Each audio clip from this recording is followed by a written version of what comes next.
મહારાષ્ટ્ર બન્યું, ગુજરાતીઓનું ગુજરાત બન્યું, તેલુગુ લોકોનું તેલંગાણા બન્યું, તમિલ લોકોનું તમિલનાડુ બન્યું. એવી જ રીતે અમને ભીલોને અલગ ભીલ પ્રદેશનું 29મું રાજ્ય જોઈએ.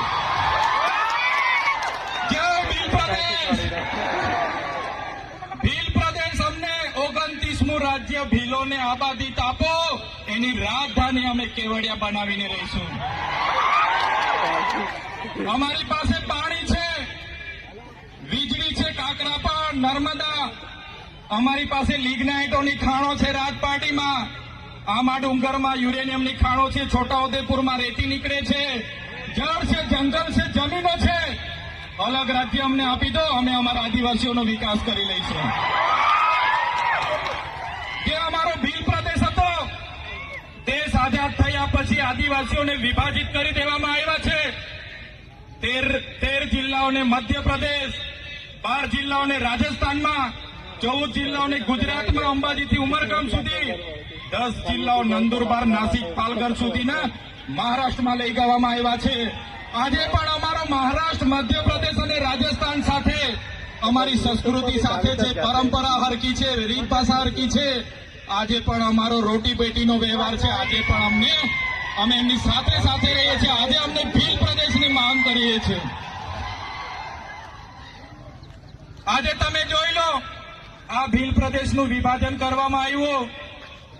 આજે મધ્યપ્રદેશની કુલ વસ્તીના 21% મધ્યપ્રદેશમાં આદિવાસી વિસ્તારમાં છે, રાજસ્થાનમાં 13% છે, ગુજરાતમાં અંબાજીથી ઉમરગામ સુધી 15% આદિવાસીઓ છે, મહારાષ્ટ્રમાં 9.48% આદિવાસીઓ. ટોટલ 3.5 કરોડની વસ્તી થાય છે.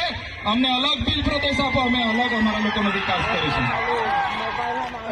બંધારણમાં જોગવાઈ છે, આર્ટિકલ 3 તમે વાંચી લેજો. જે રીતના મહારાષ્ટ્રમાંથી ગુજરાત રાજ્ય બન્યું, આજે દેશ અને ગુજરાતનો વિકાસ થયો, પણ આદિવાસીઓનો વિકાસ નથી થયો.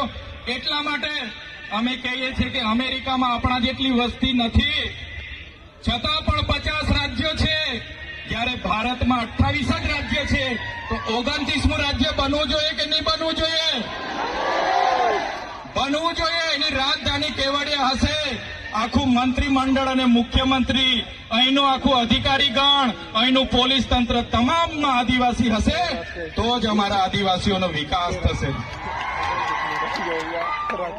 એટલા માટે જેટલા પણ અન્યાય અત્યાચાર થયા છે, ડેડિયાપાડાવાળાને એવું લાગશે, ઝઘડિયાવાળા, શાકબારાવાળાને લાગશે, કેવડિયાવાળાને મારી નાખે, આપણે શું?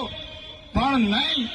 આજે કેવડિયાવાળાનો વારો છે, કાલે માલસામોટવાળા પણ તૈયાર રહેજો માર ખાવા માટે.